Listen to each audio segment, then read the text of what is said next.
ฉะนั้นเนี่ยมันจะมีหลายๆคนที่ว่าพ่อแม่ยังมีชีวิตอยู่สภาพจิตเรื่องคู่แค้นแรก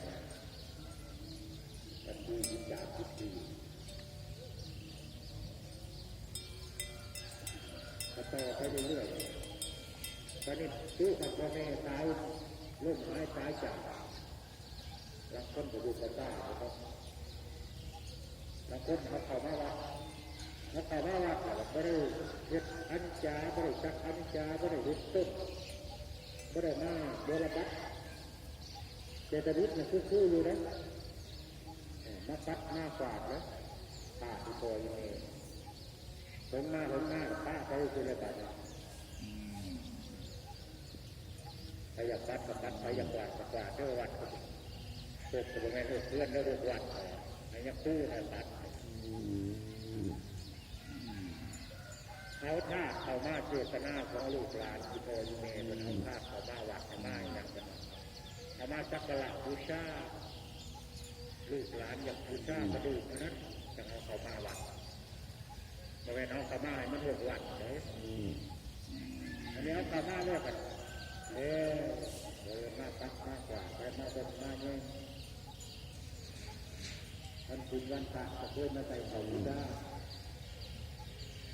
จะเคยมาทุบดูทุบเทียนถ้าไหว้ที่แม่แล้วมาวัดแล้วมาไปบุญนี่ดอกแต่เรามีชีวิตแล้วเอาละจักถ้าถึงจะดูฟานมาซื้อใหม่จ้าผมซื้อใหม่ซื้อใหม่ละเห็นหมดตามโน่นใหญ่ๆที่ตอนนั้นคือเรียกจันทร์ซื้อโน่ต้องเด็ดเขาจะพากันเด็ดต้นเด็ดอนุจาไปจับอนิจจาระลึกถึงบุญคุณพ่อแม่ให้นั่งรถนั่งแหนไปจ้าไปเล่าอะไรนี่ก็ส่วนน้อยส่วนหลายไปอย่างบ้าน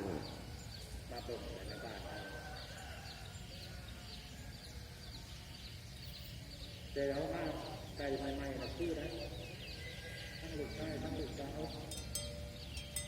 ทั้งลูกทั้งหลานพากันมาพัดมากวาดมาเพิ่มมากพาแล้วลูกพยานนั้นได้จะตู้และบัตรมาเป็นตัวในคนเล่ามันจะได้กินได้ที่เป็นยังไงบริเป็นบาเนี่ยอดีตวัด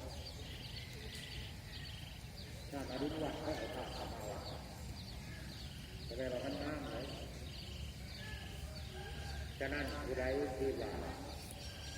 เอาดูที่โกยเมย์ของมาในวัดถ้ากันมาปฏิบัติผมเราดูปีมาสงกรานต์ปีหลักๆว่าถ้ากันเด็ดต้นเด็ดแต่กันมา